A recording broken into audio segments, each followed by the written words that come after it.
ঘরে শুয়ে রয়েছি তো, শুয়ে থাকার সময় হঠাৎ 1টা 25 মিনিটে মনে হয় তখন গুলি শুরু হইলে আমাকে ডাকছে, "এই শালা মাদারচোদ বেরিয়ে আয়।"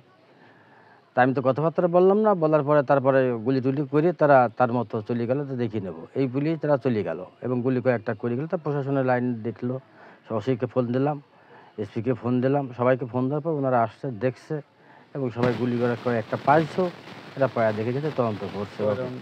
প্রায় 6-7 রাউন্ড 8 রাউন্ড, মানে আমার জানাতে গুলি করছে আরও মেলাগুলো, কিন্তু খোসাগুলো পাওয়া গেছে 6টা মতো। আর বাদ বাকি ইতিপূর্বে আমার বাড়ি তার আওয়ামী লীগের লোকজন প্রায় 3-4 বার ভাঙেছে এবং আমার বাড়ি থেকে গরু বাছুর বহুত কিছু নিয়ে গেছে, চুরি চারটা করে লুটপাট করি। আমার মাঠের বোরিং বোরিং সেগুলো নষ্ট করেছে। আমি তো দীর্ঘদিন নির্যাতিত এবং বিএনপি করি বলি এখনও। এখন বর্তমানে আমি কাউন্সিলর সদস্য আছি, মানে সচিব। এটা 9 জন সদস্য থাকে, সেই সচিবের মধ্যে একজন আমি। ইউনিয়ন বিএনপির আমি আগে সাংগঠনিক সম্পাদক ছিলাম, তারপরে সভাপতির দায়িত্বে ছিলাম। আর ওয়ার্ডে এই 9 নম্বর ইউনিয়নের 9 নম্বর ওয়ার্ডের আমি সারা জীবনই সভাপতি, আমার জন্মলগ্নে প্রায়। এখন কারা করেছে কিছু কথা আছে যেগুলো সেগুলো বলা আসলে এসপি সাহেব নিশ্চিত করে গেলেন যে আমাদের আসামি ধরা একটু অসুবিধা হবে, আপনি প্রকাশ করে দিলি, সেটা আমার পক্ষে এই মুহূর্তে আপনাদের সামনে বলা সম্ভব। হ্যাঁ, আমি সবাইকে অনেকেই চিনতে পারছি এবং কিছু অনুমান আছে, তারপরও আমরা ওসি সাহেবকে বা এসপি সাহেবকে জানাই বলছে মামলা রুজু করার জন্য দরখাস্ত দিয়েছি। তারা বলছে যে আমি আসছি, আমার সব দেখাশোনা হোক, তারপরে আমরা মামলা রুজু করে ব্যবস্থা করে দেবো। এই পর্যন্ত কথাবার্তা হয়েছে আমার সঙ্গে। না, ইতিপূর্বে আমার বাড়িতে গুলির ঘটনা কখন হয়নি, তবে ভাঙচুর বললাম তো 3বার ভারী ভাঙচুর করছে আওয়ামী লীগের সময়। ওই সময় সিসি ক্যামেরাগুলো মেলাগুলো সিসি ক্যামেরা ছিল, সেগুলো ভেঙে ফেলেছে বাড়ি থেকে। এখন বর্তমানে যে এইটা সিসি ক্যামেরা যদি থাকতো আগে, তাহলে আমার সিসি ক্যামেরায় সব কিছু ধরা পড়ে যেত। এটা রাজনৈতিক কোন দলই আমি ধরবো, তার কারণ আমার বাড়ি ঘর যখন ভাঙেছে, ওই থানার ওই সময় ছিলেন সভাপতি, তো উনি চেয়ারম্যান ছিলেন, উনি ওই বাড়ির পরের এক লোক তাকে মারতে যায়, আমার বাড়ি দৌড়ে এসে ভেঙে ফেলা দেয়। আর এখানে সর্বশেষে আমার মামা যদুবাসে আওয়ামী লীগ পন্থী, তবে সে তার এখন দেশে নাই, আর তাকে তো আমি দৌড়ও দিতে পারছি না।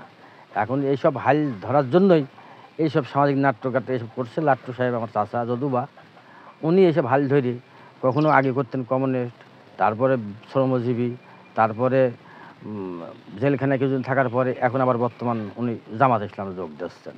আর জামাত ইসলামের কীরকম নিয়ম এটা আমার জানা নেই যদুবা। তো জামাত ইসলামে আমার জানার মতো এইটুকু জানা যায় যে সেটা হচ্ছে এই যে এক এক গ্রামে 2-1 জন বা 5 জন 10 জন 20 জন বা 100 জন উদ্যোগ লোক থাকতে পারে, কিন্তু সমাজ ধরে ভয় দেখায় ভীতি দেখায় লোকগুলো নিয়ে সমাজগুলো ছিন্ন করবে একাত্তর, এটা কোনোদিন আমার জীবনে দেখেও নাই। না আপনারা সাংবাদিক আছেন, দেখেছেন কিনা সেটা আপনারা অবদান করে দেখবেন, আমার জানা নাই। সেটাকে কেন্দ্র করে এরা আমাকে হুমকি হামকি দেওয়ার চেষ্টা পরিকল্পনা করছে। জামাতে যোগদান করেছে, সে জামাতে এর আগে মিটিংয়ে সে জামাতে যোগদান করছে, আমরা শুনলাম বা রিপোর্টে যা দেখলাম, বা টিভি পর্দায় ওই যে টিভি পর্দায় তো দেখায় না, এখন নেটের পর্দায় সাংবাদিকটা দেখাইলো, সেই মতোই জানলাম। আমার ভালো নাম মোহাম্মদ শামীম টোকেন। আমি ঠিকাদারি ব্যবসা করি এবং মাঠে জমি জাতি যা আছে সেগুলি আমি চাষবাস দেখাশোনা করি। আমি মোহাম্মদ শামীম টোকেনের বোন, ছোট বোন। আমি ঢাকাতে থাকি, আমার হাজব্যান্ড চাকরি করে ওইখানে, ঈদে বেড়াতে আসছি। এখন কালকে আমার স্বাস্থ্য দেওয়ার ছেলের বিয়ে ছিল রাজশাহীতে, ওইখানে আমি গেছি। এরা মনে করছে যে মনে হয় ওই আসবে না, তার কারণ এরা জানে যে আমার একটা দেওয়ার দিয়াজি এডিশনাল দিয়াজি না, হ্যাঁ মনে আমার। আর এসপি ওই ইরা জোনাপালি, এনাদের সবাইকে জানানো হয়েছে। আর আমি এখানে আছি, সবাই জানে। কালকে ঘটনা ঘটছে 1টা 20 থেকে শুরু হয়েছে। আমি সজাগ, আমি আমার মেয়ে সজাগ, আমার ছেলে ঢাকাতে আছে, ওর সাথে কথা বলতেছিলাম। আমি কথা বলার কিছুক্ষণ পরে মানে টয়লেট থেকে যে শোবো, ওই সময় দেখে যে একদম সাথে সাথে গুলি শুরু হয়ে গেছে। এবং এই দিক থেকে এদের অনেক লোকজন, এদিক থেকে সব দিক থেকে ঘিরে ফেলেছে একদম। তারপরে তো এখন ওনাদের পুলিশদেরকে খবর দেওয়া হয়েছে, ওনারা এসে তো সব কিছু খুঁজে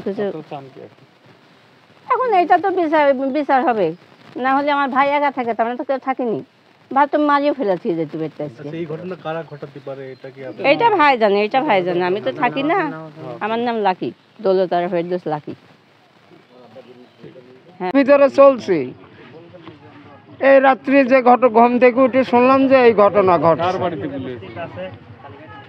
বাইদি ভাই শুনছি যে টোকানের বাড়ি এই ঘটনা ঘটছে।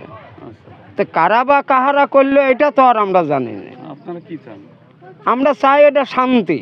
আমরা মেহনতি মানুষ, খেটে খাওয়া মানুষ, যাতে আমরা শান্তি শৃঙ্খলার সাথে চলাফেরা করতে পারি। আমরা কোনো অশান্তি চাইনি। আমার নাম আব্দুল হাকিম। ঠিক আছে। আমি মোহাম্মদ হায়দার আলী, বাংলাদেশ জামাত ইসলামী উদাঙ্গা ইউনিয়নের আমির। আমরা সকালে সংবাদ পাই যে দুর্বাসরাতে মধ্যরাতে গোলাগুলি হয়েছে। আমরা ওসির মাধ্যমে জানতে পারলাম কে বা কারা কারা করেছে। এখন তদন্ত হচ্ছে, তদন্ত পরে জানাতে হবে এই কাজটা কারা করেছে। ধন্যবাদ সবাইকে। আসসালামু আলাইকুম। জিনিস এখন কেন হবে? অবশ্যই আমরা চাই এর সুষ্ঠু তদন্ত হোক এবং এর বিচার হোক। যারা করুক তাদেরকে শাস্তির আওতা আনা হোক। এই ঘটনাটা কারা ঘটাতে পারে? পূর্বে এরকম কোনো এই ঘটনাটা আমরা যতটুকু ভাবছি বা চিন্তা করছি যে এই এলাকায় কিছু হানি পাতার দোষর ছিল, তারা এই কাজটি করতে পারে বলে আমরা মনে করি। না, এটা মানে এটার কোনো সূত্রপাত কোনো কিছু না, এমনি এমনি তো হয়। এই এলাকায় আধিপত্যকে বিস্তার করার কেন্দ্র করে এই কাজটি হচ্ছে বলে আমরা মনে করি। আচ্ছা, আপনার নাম? মোহাম্মদ হায়দার আলী, এই ইউনিয়নের কি আপনি? এই ইউনিয়নের আমির জামাত ইসলামের।